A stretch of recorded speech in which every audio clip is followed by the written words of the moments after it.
I didn't realize this was a power fantasy I needed so badly. I'm sorry, Microsoft, Now, but where these can laptop people crashes go are getting to get beyond more a joke. information about it? They go to maneatergame.com. And as a Alright, result, I have doubting missed will forget I don't that know here. how much. That's maneatergame.com. John, thanks so much for joining me on stage. And once again, pleasure. all the content that Tripwire showcased earlier about Killing Floor 2 and Road Redemption will be playable here at E3. Definitely Okay. be sure to check it out. Coming up next, Frankie has a If my whole laptop slew decides of to unannounced not games. crash. Frankie. Cheers, Sean. Man-Eater looking tasty there, and I can't believe they named a game after my favourite weekend activity. Indies are at the heart of PC gaming, and next up is a brand new publisher revealing 3 games for the very first time, releasing one of them, Behave Yourselves audience, today. So let's take a look.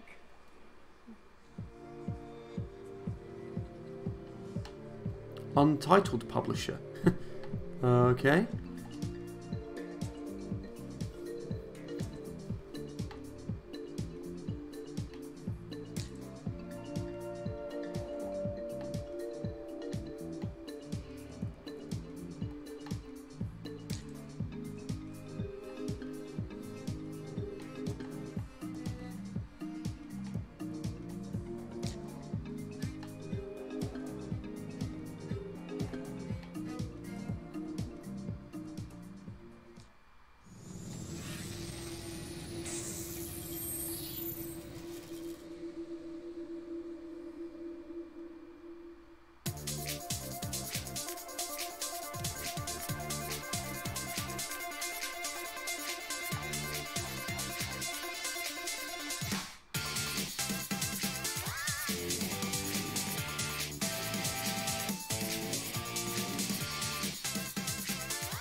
Okay.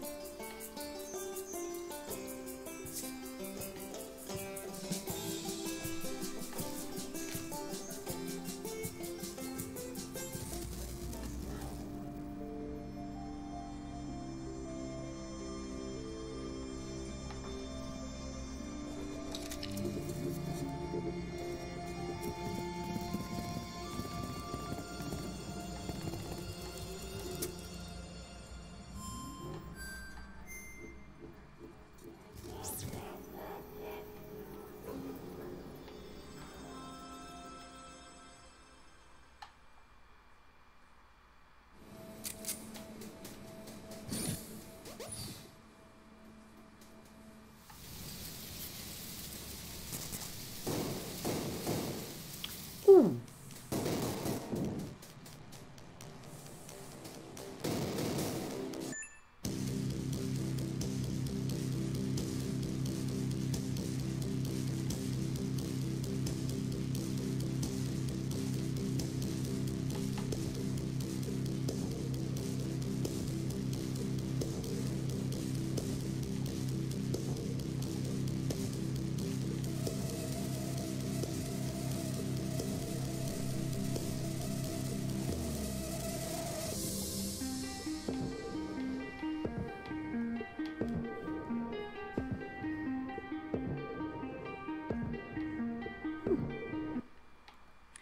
All these games look like must-plays.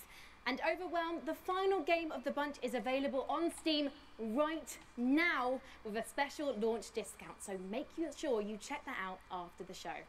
And if you're at E3 this week, head over to the PC Gamer corner of the Facebook booth inside the South Hall to give Overwhelmed a try. Right, next up, it's time for us all to take a holiday, and where better than a virtual resort with some truly spectacular wildlife. Back again this year, our friends of the show, Frontier Developments, with a unique take on the park management genre. I am, of course, talking about Jurassic World Evolution. The Cool. long-awaited game is out tomorrow and lets you build your own dinosaur-stuffed tourist trap. What could possibly go wrong?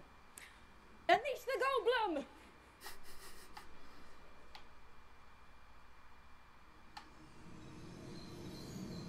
You think that things are going to turn out differently, huh? Well, the ones before you did too. Because they believed that they were in control. And control... Well, here's the thing. Humanity is desperate for it.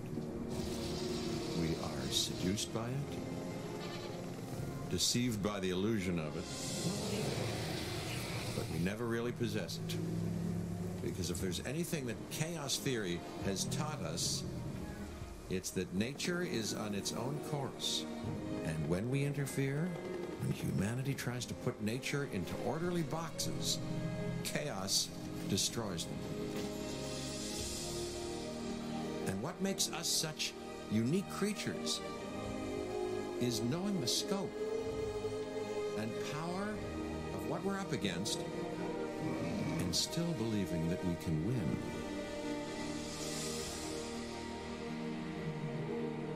I know, however, what I would predict.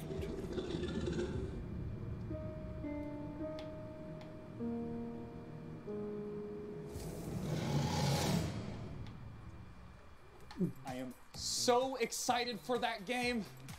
Our next title is from Insomniac, who've been making amazing games for years, and they're going to try to take their expertise and answer the question, how do you make an open world game in VR? Let's take a look at their upcoming game, Stormland.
Okay.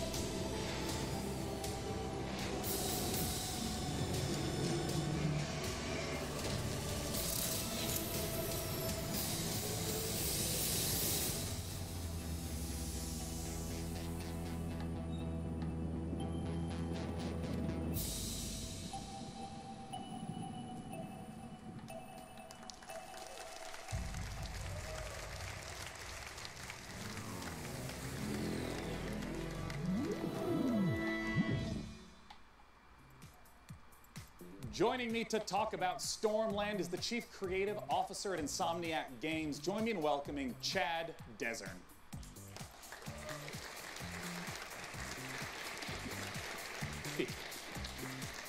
Hey, Chad, welcome to the stage. Thank you. I want to start right away and ask, what is this game all about?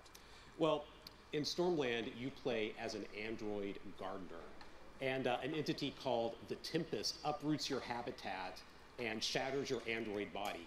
So you've got to travel to a civilization above the Thunderheads to repair yourself and save your friends. And I want to ask what open world means in VR. Well, for us, it's about giving the player the ability to explore the world freely with a set of android movement abilities that are designed to give you complete agency. Yeah, because that's always a huge question I have is how does motion work in any VR title?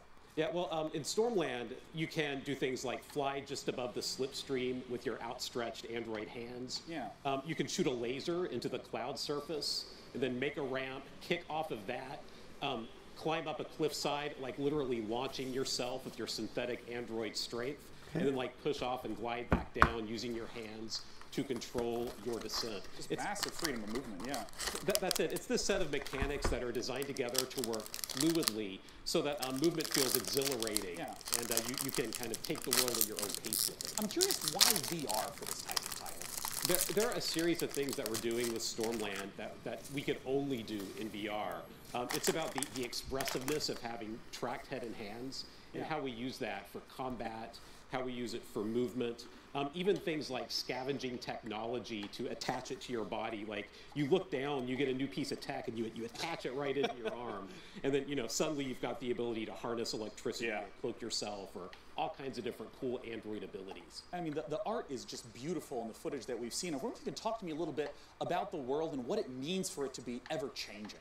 Yeah, that's a really good question. So that entity called the Tempest rearranges everything every single week, so that we present the player with new playgrounds of movement and combat and scavenging, and you never know what you're going to discover. So every single island you find has the potential to hide an enemy stronghold or a network of underground caverns or brand new tech discoveries. That's awesome. Yeah. Now, I got to ask, where can we go for more information? Well, you can stay tuned by watching the Facebook and Twitter with at Stormland VR, or you can check us out at insomniac.games.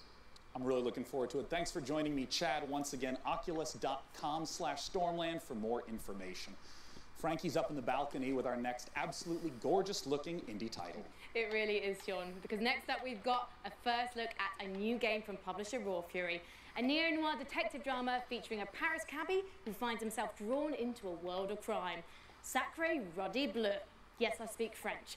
I can't wait for this one, so let's take a ride with the trailer.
If you like that last game, you'll definitely love our next one. It's from the exact same publisher, Raw Fury. It's an open-world, narrative-focused game with an incredible art style. Let's take a look at Sable.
Joining me to talk about Sable is pretty much the entire core development team on stage. It's Daniel Feinberg and Greg Kithriotis.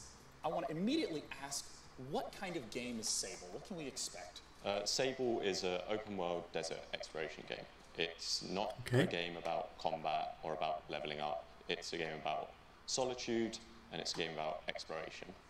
You play as Sable, a girl leaving her home to explore this world filled with monumental architecture, fallen spaceships, and you'll travel around on your hoverbike learning about the people, the culture, and the history of this world.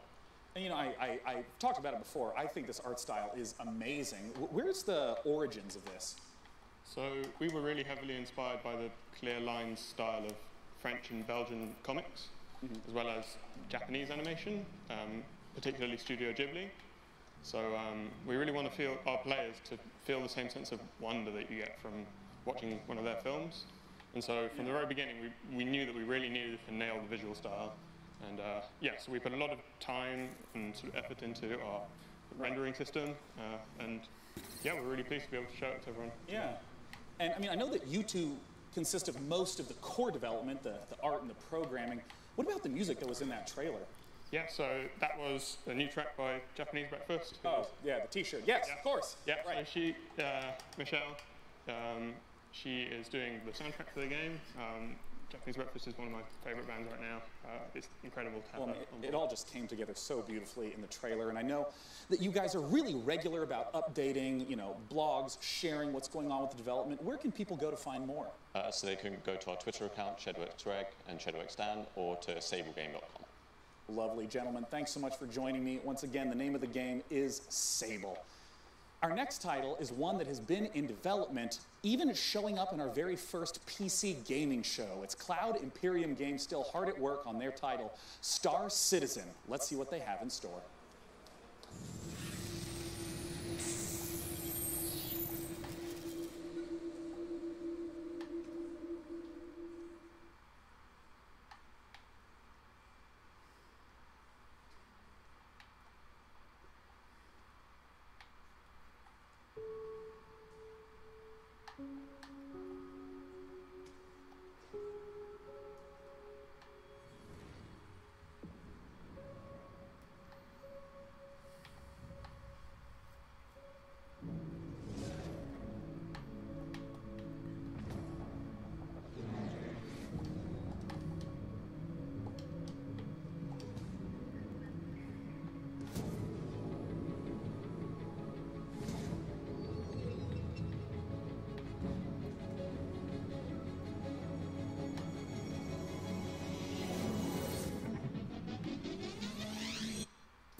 Coming up on the PC Gaming Show, all new gameplay footage of Just Cause 4, a closer look at The Walking Dead, the final season, all new gameplay footage of Hitman, and now your host, Sean Plott.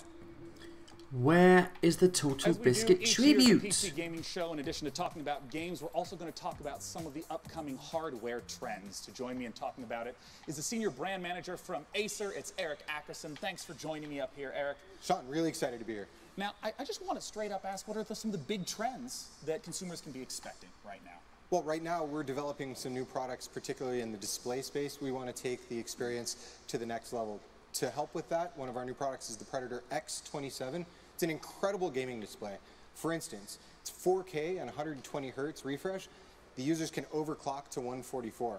But what really takes it over to the next level is the inclusion of G-Sync HDR. You know, I hear a lot about HDR. Can you explain a little more in detail what that is and what that means? Well, there's quite a bit that goes into it, but for the purpose of this conversation, the fact that there are 384 individual backlit zones, so the backlighting can be individually controlled, really bright, very dark. It makes a better contrast on screen. Each of them are individually controlled. The brightness of the screen is far above a typical display.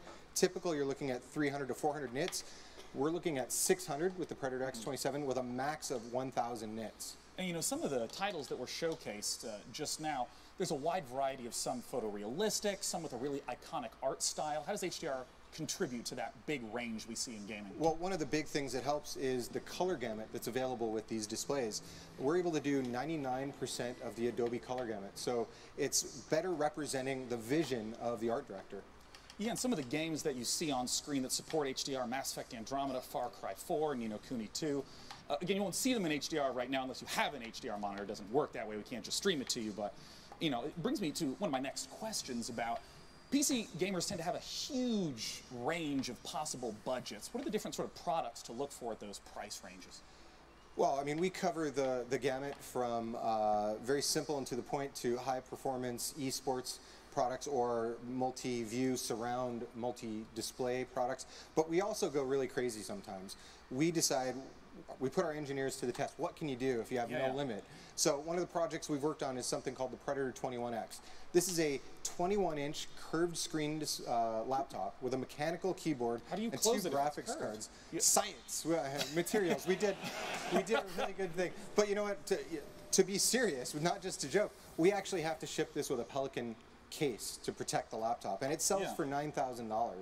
And we sold every single unit we could make. So we cover every spectrum of gaming.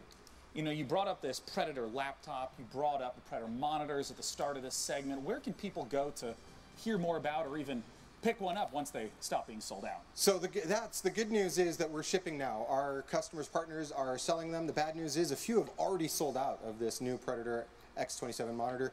I believe Micro Center is still in stock. Amazon will be in stock again soon. Well, thank you so much for joining me on stage, Eric. Frankie is awaiting in the balcony with our very next title. The PC has always been the platform for crazy ideas. In our next game, Genesis Alpha 1, you build and manage a space vessel, farm resources, deal with terrifying alien infestations, and explore a vast, randomly generated universe. Oh, and you can take DNA from the aliens you encounter across the galaxy, splice them with members of your crew to create new life forms. Just a typical day at the office. Let's take a look. Greetings, Commander. You have been sent to Quadrant Alpha 1. The mission is to find a new home for the crew on board of this ship. Expand your ship and explore the galaxy for resources and interesting new life forms. Feel free to experiment with DNA and alien abilities to maximize crew efficiency. Ready your weapons.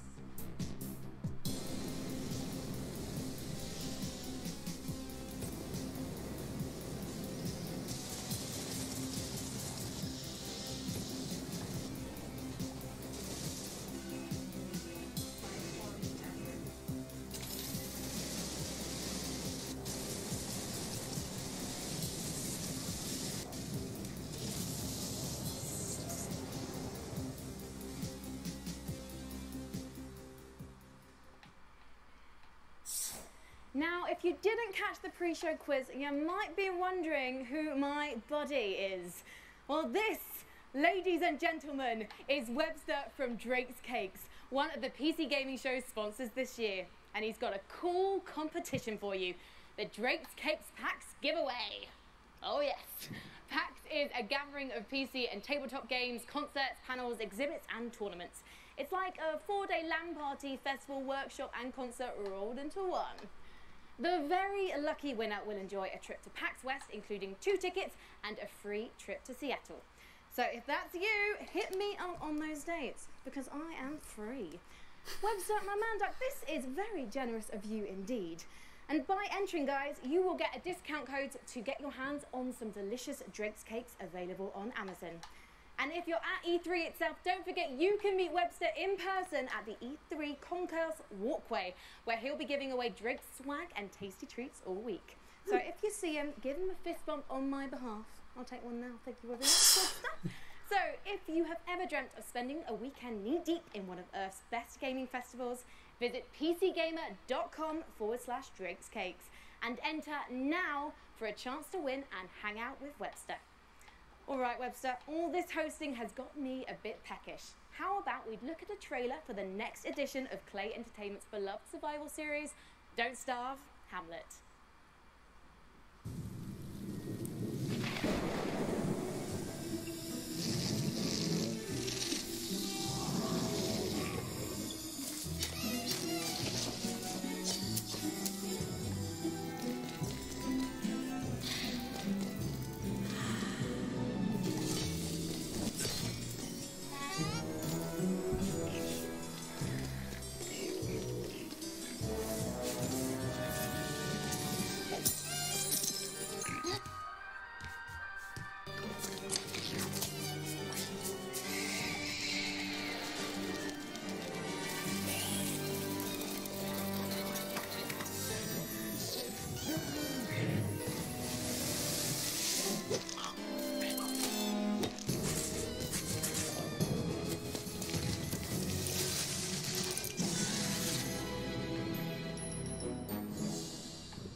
Our next title is the next installment in a series that never fails to make me laugh. It's Just Cause 4, and they have a brand new engine to bring the level of delicious insanity one notch up. Let's take a look at what the Apex engine in Just Cause 4 can really do.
Joining me to talk about it on stage now, from Avalanche Studios, it's Francesco Antolini and Adam Davidson. Gentlemen, welcome. Talk to me about the tornado.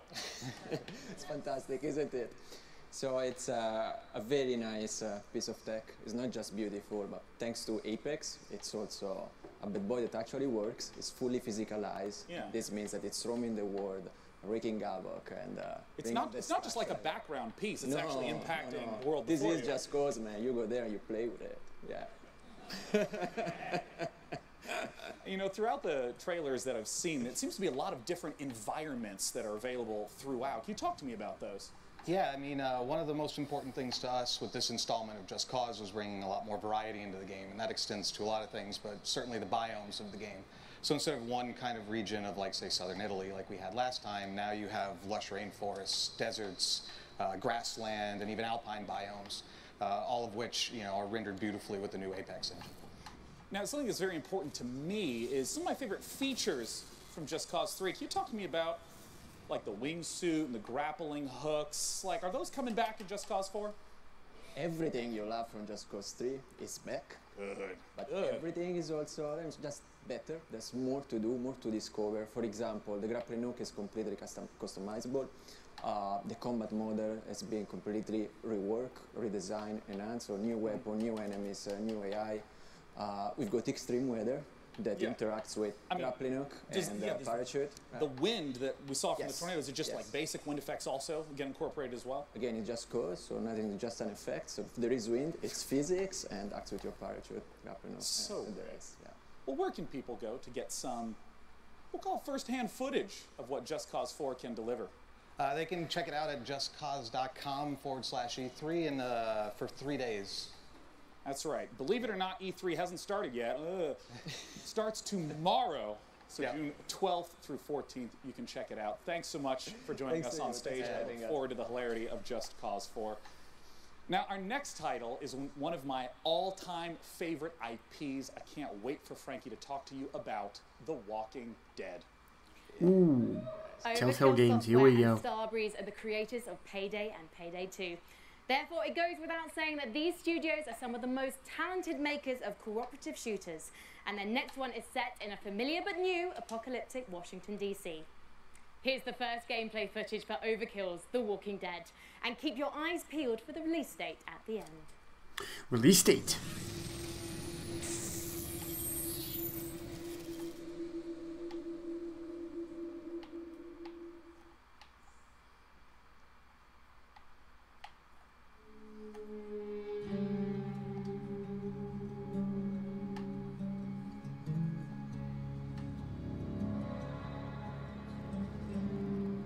We were so many things. Husbands and wives, doctors and teachers, writers and architects. But when the world ended, all that ended too.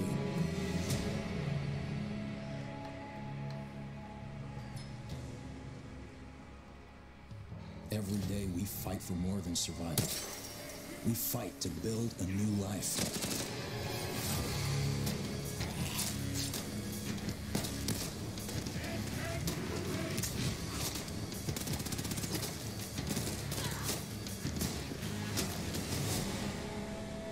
Alone, we're weak. But together, we might stand a chance.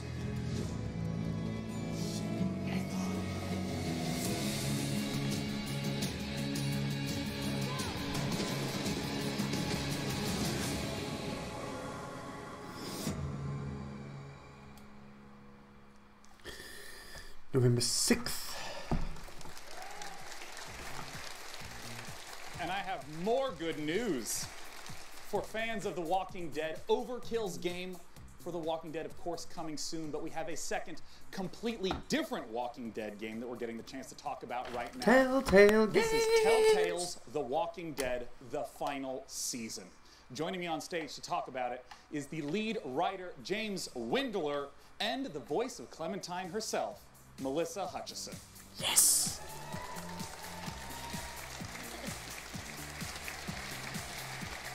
Sean, thanks for joining me on the stage. Our pleasure. Thank you. Now, I want to ask right away for, people who've played through the first 3 seasons of The Walking Dead, in terms of the gameplay, what's some of the familiar and what's some of the new? Okay, so for people who don't know Telltale, we are a story-based company. We focus on narrative.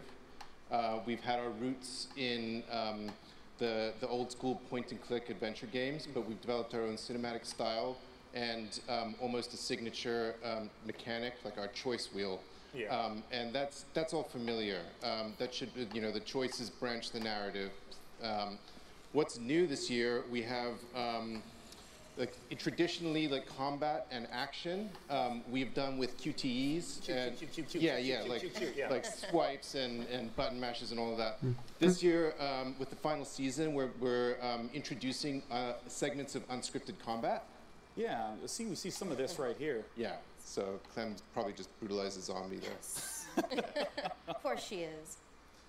And oh yeah, so we also have the orbital cam, like the over-the-shoulder camera. So that's offering our players opportunities to explore our environments, which you can also see from the B-roll. Is they're looking really, really good with this graphic black art style that we're employing. Yeah, because in the previous games it was much more of a directed camera from scene to scene, but now you could really sort of explore the environment on your own. Absolutely, yeah, and yeah. Now I want to ask about the story. I mean, Telltale games always have that as the central feature. Where does The Walking Dead, the final season, start off? Okay, so it starts, Clementine has been on the road for a long time. We are post-time jump in the comics. She's been on the road. She's traveling with AJ, who is an orphan boy, who is the closest thing that she has to family. But they're reaching the end of it. They're like running out of steam on the road. It's like proving to be untenable. The final season, Clementine discovers a school, a secluded school, where there are no adults, and essentially sees that this might be a place that they could call home. Yeah, and what are the sort of challenges that she's going to face throughout the season? Oh, all kinds of challenges, yeah. Like zombie threat all the time. Yeah, of course. And then there's always the external threat, like at some point there are going to be adults coming in representing external threats that she's going to have to deal with. Now, Melissa, I want to ask what your experience has been like, because it's rare to have, a voice actress journey along with a character in a multi-year journey. I mean, how long ago was the first recording that you did? Well, it was 2012, but we might have even started in 2011. I don't know. We're not going to do math on air. Yeah, we're That's not always doing a math. bad idea. That's not happening 7 right years. now. It's been a long time, and it's not only just playing one character. It's actually been aging with her, growing with her, and falling deeper and deeper in love with her, and starting as this young child who's playing as Lee. It's your job to protect her, and then organically moving through all these seasons, and now you're playing as Clementine. I mean, really, this is a fan-driven game, so this final season is for the fans, and you're going to be playing as Clementine and protecting AJ, and this is just near and dear to my heart. And I mean, how do you feel about the fact that this is the end? Well, I mean, it's bittersweet. I'm super sad. I'm super psyched. Of course, it'll be sad to end her journey, but I'm really looking forward. Obviously, I'm surrounded by talent with Telltale Games, and I have no doubt that the writers and the creatives are going to crush it. So, sad but happy? It's all very confusing. I'm a very confused human right now. Let's just put it that way. Well, I'm someone who's played through all of the Telltale Walking Dead games. I would love to know I've gone through all 3 the final seasons. season is coming out. I haven't done the Michonne miniseries though, but Yeah, we ship August 14th, and it's available for pre-order right now. Be sure to check it out. Thank you so much for joining me on stage Thank today. you. Once again, that's thewalkingdeadgame.com, or you can find it on Steam as well. And for our next title, Frankie, we're going to head back to you on the balcony. Next up, have I got a treat for you. Coming straight out of Finland from Nolla Games, it's a magical action roguelike that asks, is that a wand in your pocket? Or are you just trying to kill me? Don't let the retro art style fool you. Noita is set in a procedurally generated world where every pixel is physically simulated. Let's take a look.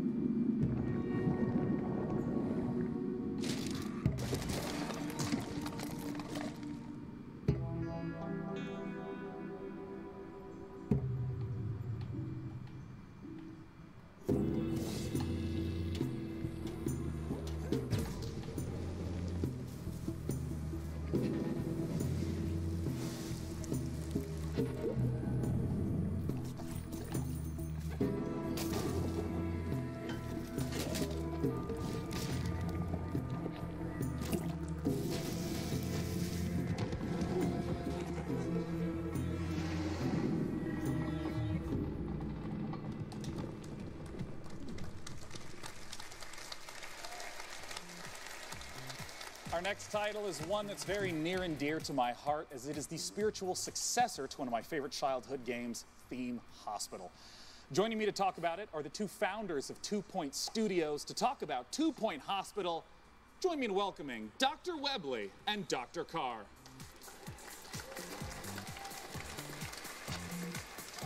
Wow. Great suits. I know, I gotta ask, as 2 fully trained medical professionals, how does one run a hospital in 2 Point Hospital? What's going on with the mic? What's wrong with the mic? Wait, oh my gosh, is the stethoscope eliminating your microphone? Oh, you know what? We do this every year. Come here, talk to me.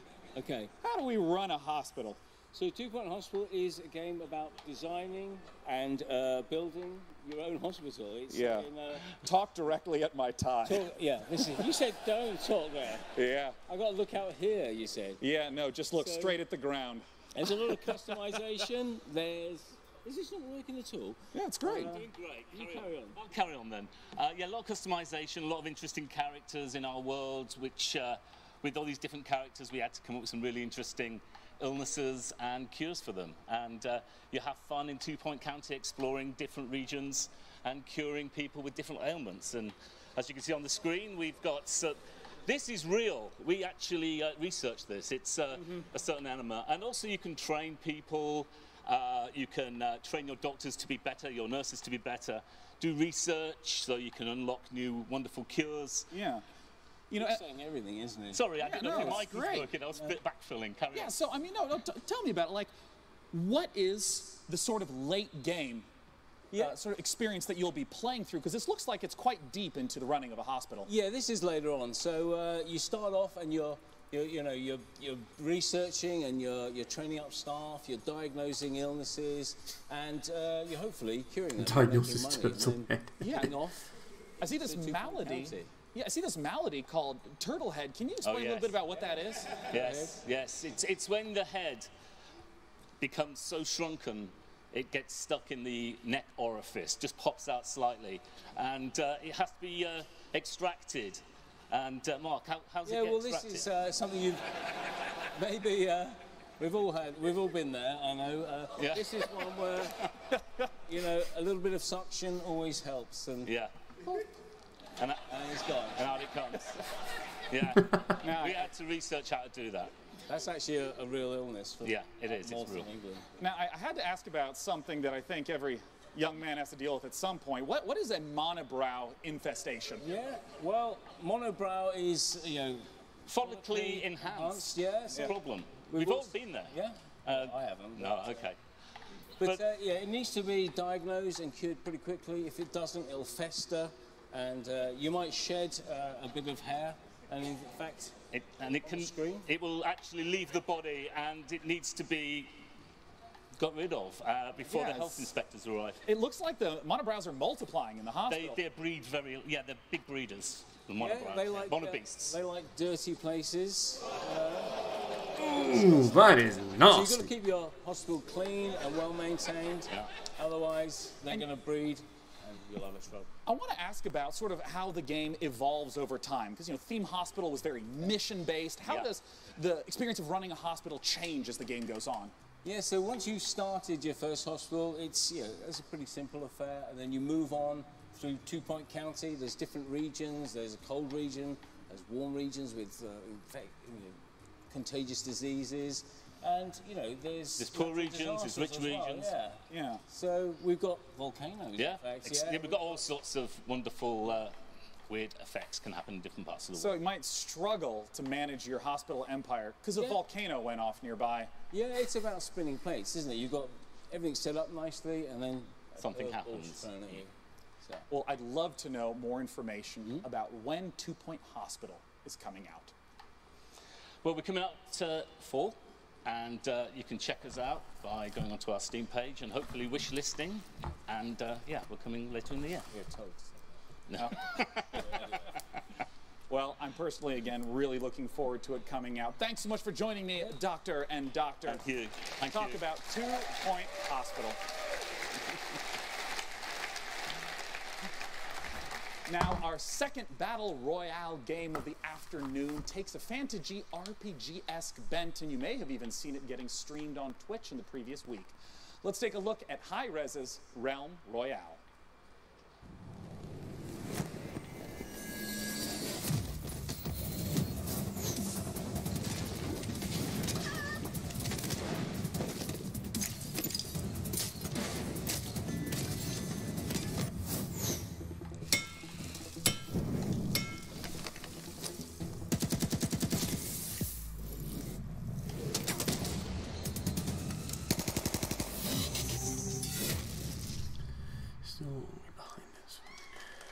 Joining me to talk about Realm Royale is the executive producer at High Res Studios. It's Rory Newbrough, aka Dry Bear. Mr. Dry Bear, what separates Realm Royale from other types of battle royale games in the genre? It's a good question. So before you go up into the air to determine where you land on the map, you'll actually choose from a list of fantasy classes like mage or hunter or assassin and specify a unique play style before you land. How do these different classes work? So the engineer will be more about bunkering down, putting up shields, putting down turrets. The assassin will get behind the lines using stealth, use a sniper rifle to take out targets. And the warrior will just jump in there throwing axes and being crazy. And, you know, in some of the streams that I've watched, it also seemed like there were abilities, not just the loot and find stuff. Can you talk to me about how the ability mechanics work? Once you choose a class, it'll come with a set of abilities, and you'll actually be upgrading these during the match, but it specifies your play style. And so as you're looting, abilities as well as armor and weapons will come out of the chests. Okay. You'll start equipping that and determining the play style you want, and so you can just really specify. And, you know, you mentioned this a little bit. I've seen it on stream. Talk to me about crafting in the game. I mean, how does crafting work in a game where there's a constantly shrinking play circle? We're really excited about this. So strewn across the map, there are places called forges. And so once you go to the forge, you'll collect shards from disenchanting loot you find as you're going about. And you'll use these shards to start crafting legendary gear, very powerful pieces that everyone will want. Yeah. Once you start the forge, a smokestack will appear above the forge, and everyone comes over to fight. Like a mini objective, even. Big team fight. So I know that Realm Royale is currently available for free on Steam, but I hear that you have some goodies people can check out that are E3 exclusive. That's right. So free on Steam, we're actually out for less than a week now, and we were already number 4 on Steam charts. And this week at E3, through Mixer, if you stream on Mixer and you're playing, the streamer that gets closest to the Crown Royale will enter into the hype zone, and so everyone will see you on, you'll be featured on the main page of Mixer. You'll have a chance to win the Jailbird chicken skin, which is our first piece of cosmetic. It's a little chicken with like a little jailbird, like prisoner outfit, and just box around. It's hilarious. Yeah, and if you don't know the chicken mechanic, seriously, please look it up right now. Rory, thanks so much for joining me on stage to talk about Realm Royale. Once again, it's for free on Steam right now. Our next game is one that was shown at last year's PC Gaming Show, and Frankie has some updates of what they've been up to. Yes, John, as you may remember, our next game is made by a core team of just 2 people. It's called Ooblets, and it's a farming and creature collecting indie inspired by Pokemon, Harvest Moon, and Animal Crossing. This fresh trailer features a first look at their unique combat system, along with plenty of cute ooblets and environments. Let's take a gander.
Now, it wouldn't be a PC gaming show without a dash of strategy, which is why I'm delighted that we get the chance to share with you the next in the Anno games. Let's take a look at Anno 1880.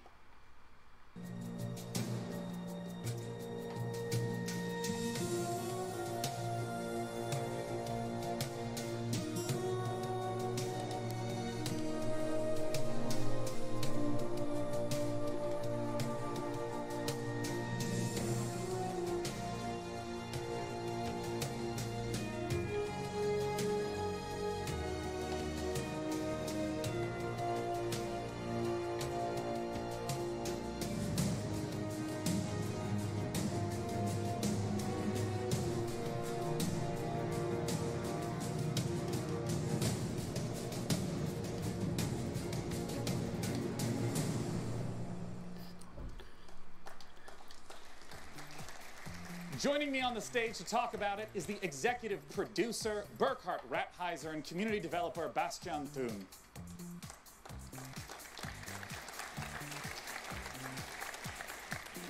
Gentlemen, welcome to the stage. I want to begin right away by asking, for people who haven't seen or experienced the Anno series, what are these types of games like? Yeah, well, Anno 1800 is a PC only real-time strategy game, and it's kind of mixing city building together with economic simulation and naval warfare.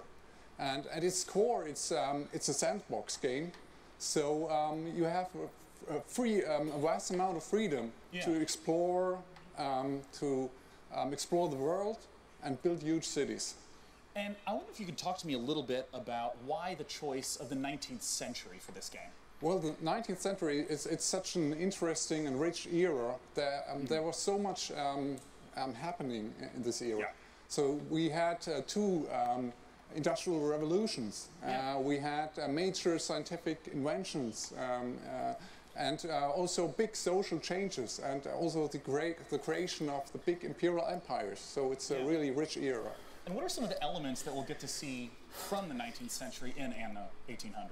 So it's kind of, for the player, it's well, basically you start with the first kind of medieval settlements, and then it's a kind of a journey through the 19th century. So it's a kind of, you explore everything that kind of happened in this rich era.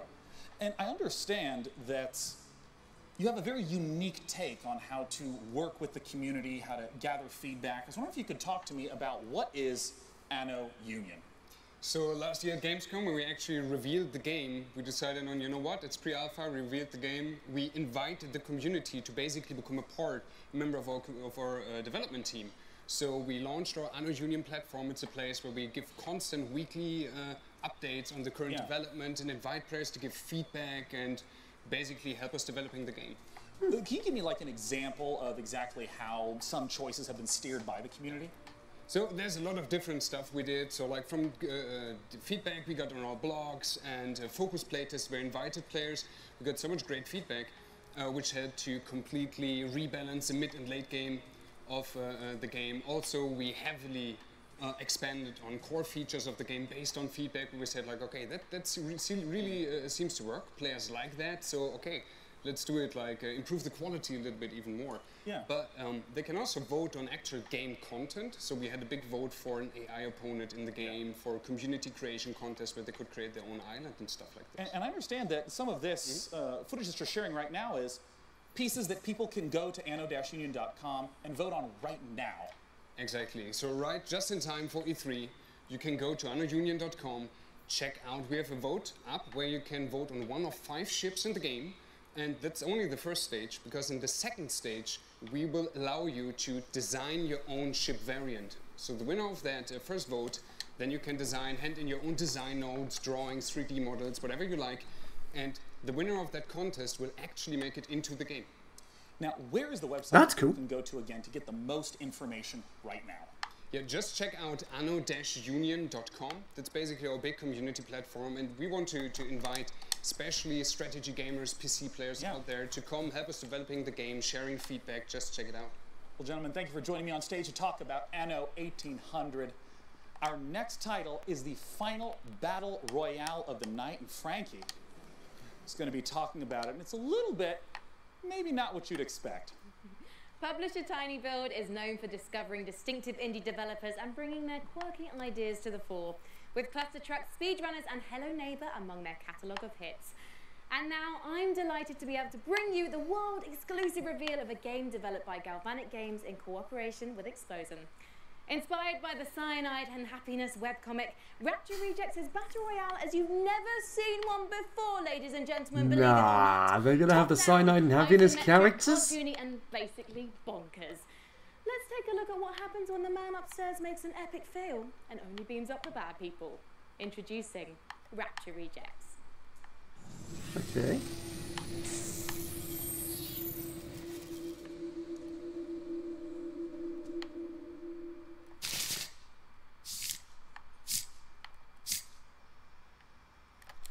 Yes! Dear God, every day I strive to be closer to your light. I pray that when Judgment Day, that most holiest of days, comes upon us, when you bring all the good people to heaven, that I may live in eternal glory by your side. Amen.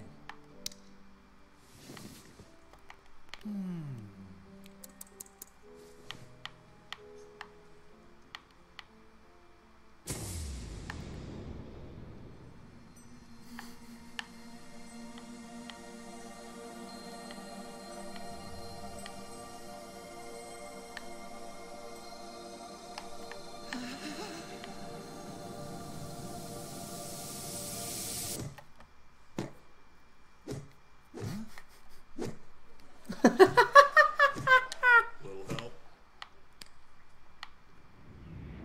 Thanks, brah.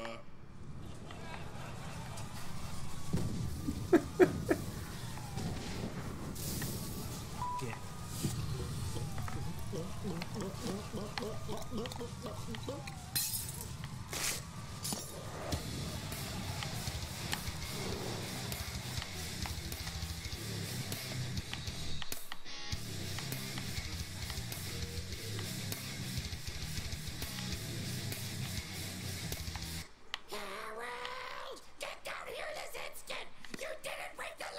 Smell you later, you old bag.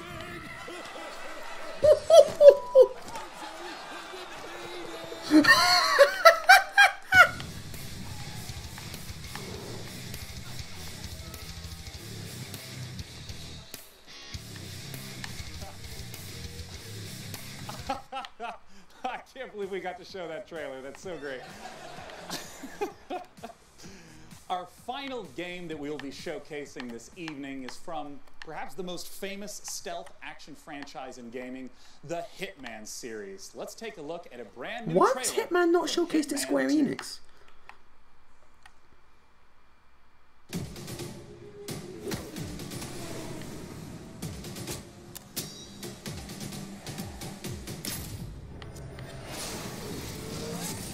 Welcome to Miami, 47. The innovation race is on its last day, and it is down to the wire. The Providence defectors are Robert and Sierra Knox. A day of high-octane thrills and two very public targets.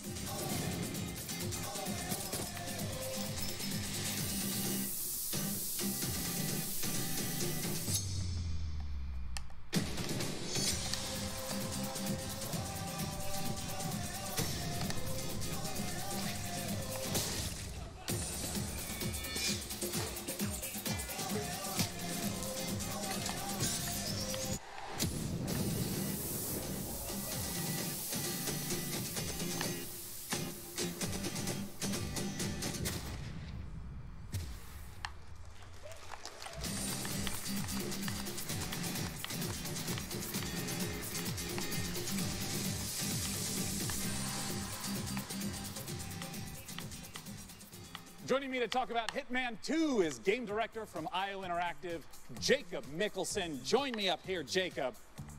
Come on out, we've got to talk assassination. Hey, Sean.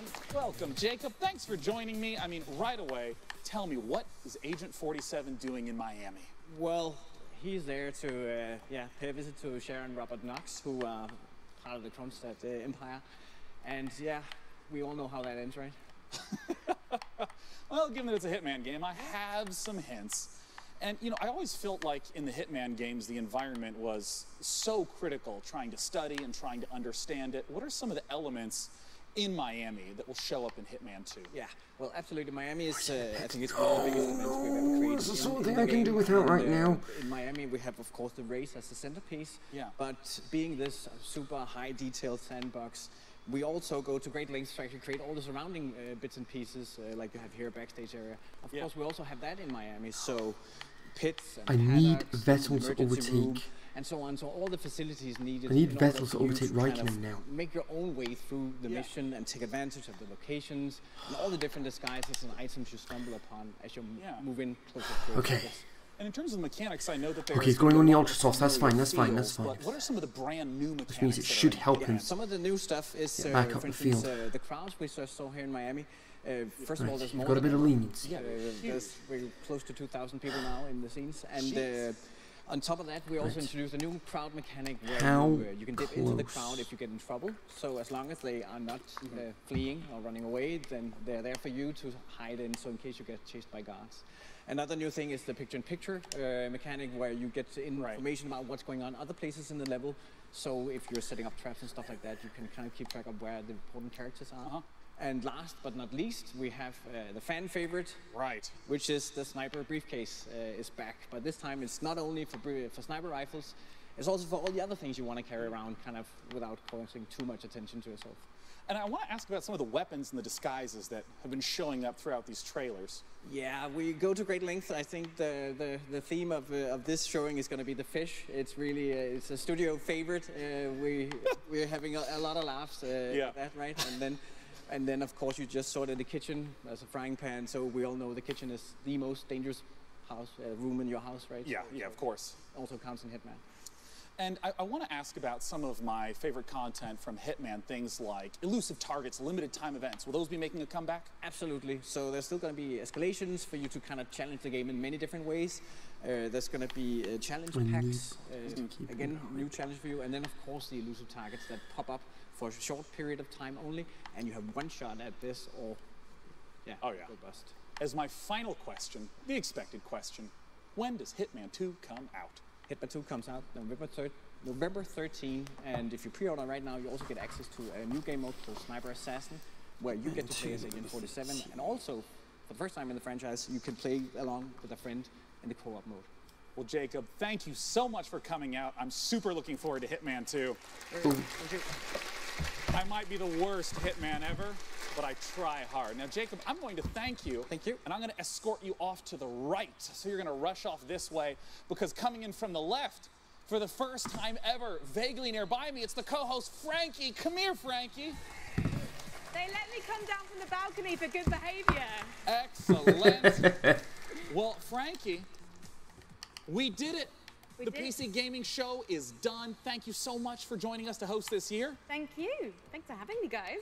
Thanks for all of you who came out to the Wiltern and joined us today. It was a blast. Thanks to Twitch chat. I know that everything you said was appropriate and intelligently thought out.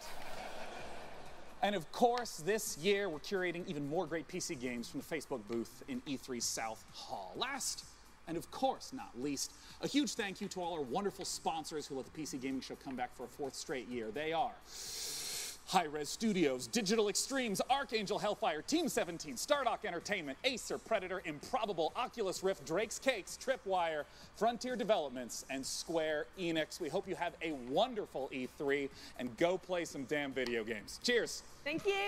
Bye. Nope. Welcome back to E3 on Twitch. That was the PC Gaming Show. Thank you, Day9 and Frankie. Disrespectful. Disrespectful because there was no tribute to Total Biscuit. I am severely disrespected. How dare you, PC Gaming Show? How dare you not pay tribute to Total Biscuit? How dare you?